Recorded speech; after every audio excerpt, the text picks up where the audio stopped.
It's Tuesday, 27 February. Welcome to the President's Daily Brief. I'm Mike Baker, your eyes and ears on the world stage. Let's get briefed.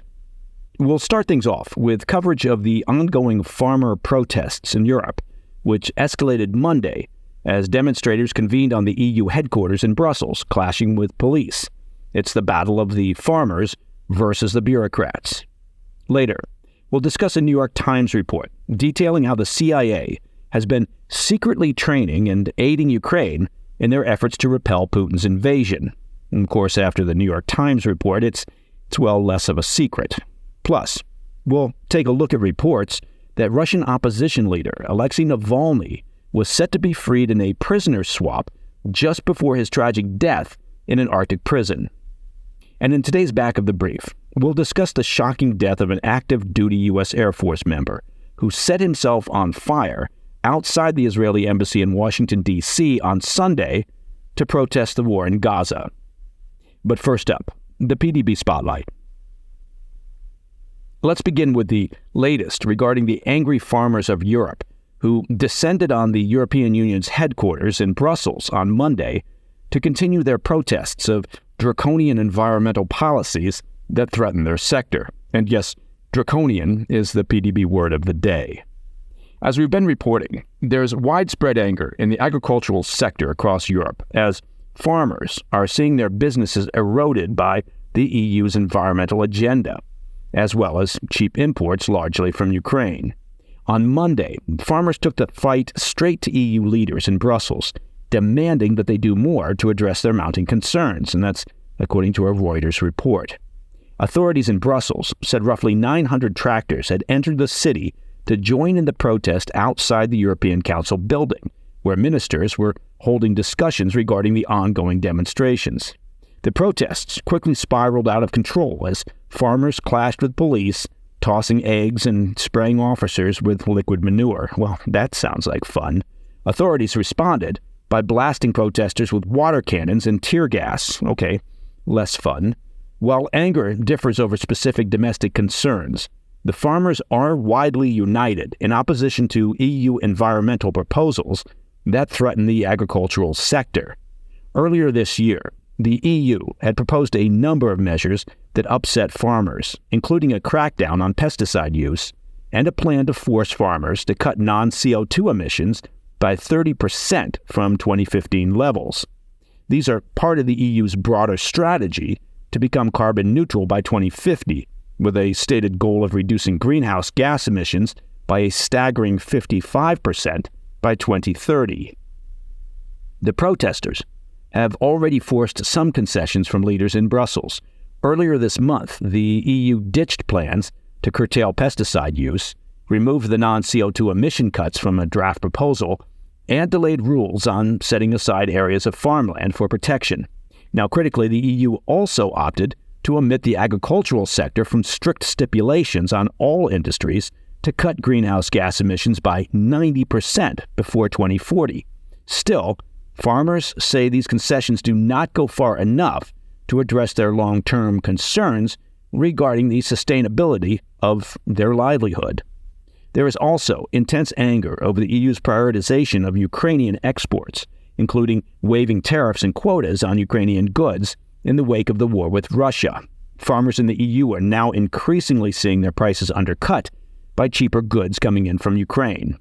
The situation reached a head last week when Polish farmers formed a near-total blockade of all Ukrainian border crossings and spilled grain bound for Germany onto the railway, prompting rebukes from Kyiv. Polish farmers continued their demonstrations on Monday, this time blocking a key highway at a border crossing with Germany. A spokesperson for the Solidarity Farmers Union said, quote, "This is a show of common solidarity that both Polish and German farmers will not allow these goods from Ukraine to continue to enter the European market," end quote. Farmer protests continued also in Spain on Monday, with demonstrators also upset over the massive amount of red tape and environmental regulation being pushed by leaders in Brussels.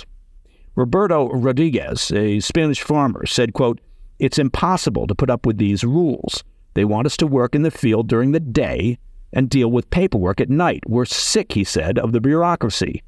Honestly, frankly, bureaucracy is the European Union's reason for being. It's their raison d'etre, as the posh folks say in Europe. How about that? The EU is really what happens when you smush red tape, file folders full of overbearing regulations, and a gaggle of self-important bureaucrats. You smush them all together, you get the EU. It's only surprising that it's taken this long. I mean, the EU was created in 1993 for the average European citizen to realize that Brussels may not have their best interests at heart. EU ministers said they're working hard to address the farmers' concerns, but it's unclear whether they're willing to abandon their green agenda to meet the demands of the agricultural sector. I mean, after all, what's more important, feeding your citizens or feeling self-righteous because you're posturing over climate justice? The social and economic unrest currently ripping through Europe is expected to continue ahead of parliamentary elections in June, in which the demands of farmers will play a central role. All right, coming up after the break, we'll discuss an investigation from the New York Times detailing the secret role, okay, now it's not that secret, that the CIA has been playing to aid Ukraine in their efforts to repel Russia. Plus, we'll investigate reports that now-deceased Putin critic Alexei Navalny was set to be freed in a prisoner swap just before his tragic death in an Arctic prison. Did I say tragic death? I meant murder. I'll be right back. Welcome back.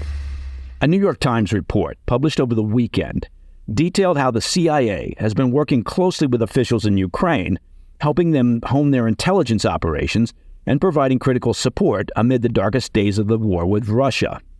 The New York Times based their report on interviews with more than 200 current and former officials in Ukraine, the U.S., and Europe who were unable to keep their pie holes shut.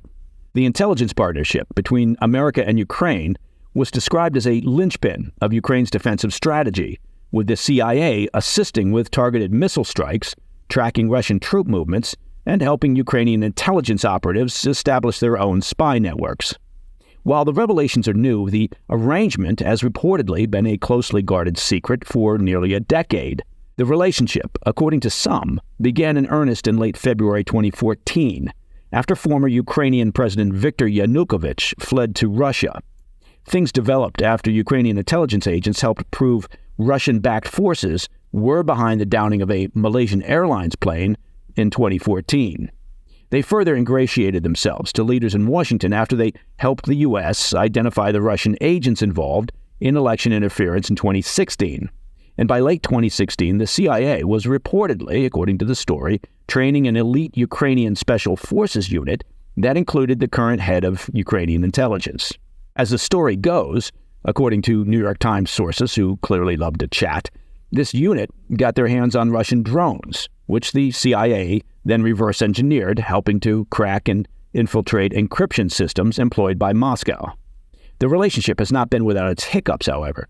Critically, before the outbreak of the war, U.S. intelligence agencies were prohibited from supporting Ukraine in operations where there was a reasonable expectation of lethal outcomes. However, where to draw this supposed red line with Ukraine was never quite clear. An incident in Crimea in 2016 prompted threats from U.S. officials to cut off the relationship. However, tensions eventually calmed. And eventually, the CIA pulled Britain's MI6 and other European intelligence services into the relationship, creating a secret coalition where they could pool their insights on Russia.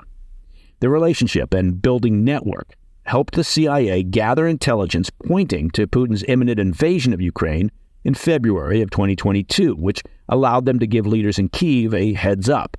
The relationship has also reportedly stopped at least one attempt on Ukrainian President Zelensky's life.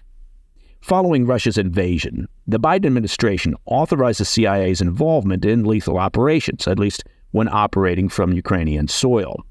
Ultimately, the CIA established 12 secret bases, again not so secret now, in Ukraine along the border with Russia.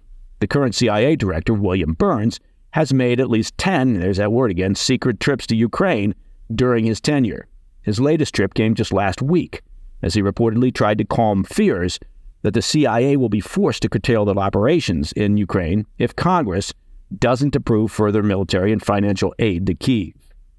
All right.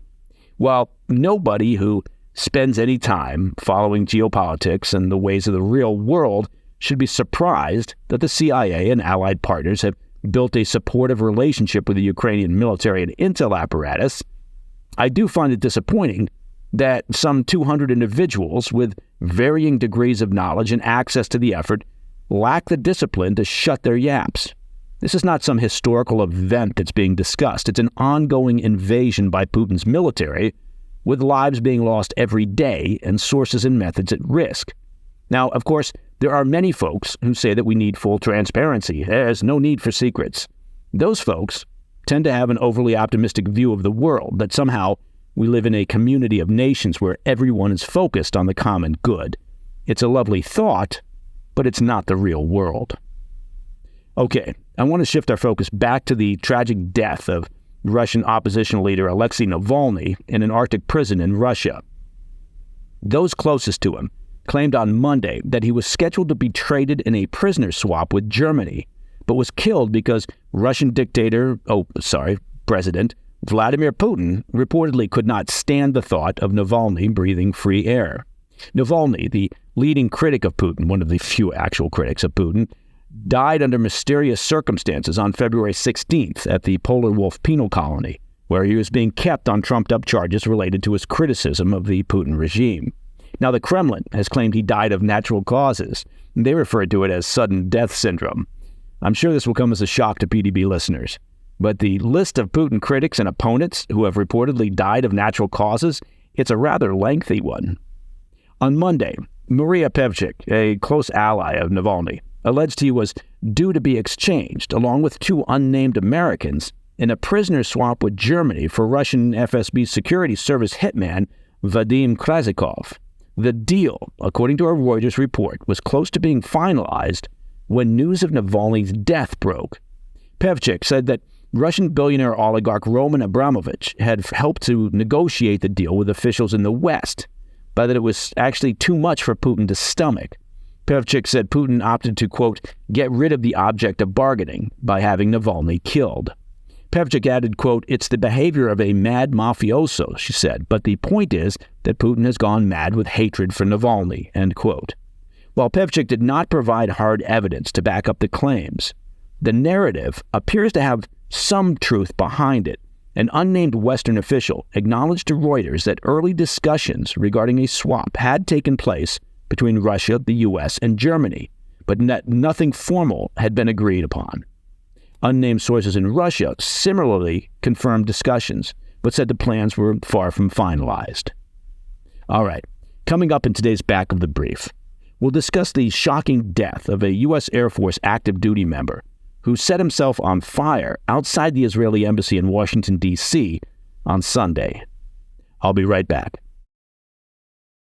In today's Back of the Brief, a bizarre and tragic story as an active duty member of the U.S. Air Force died after setting himself on fire in protest of Israel's operations against Hamas in Gaza.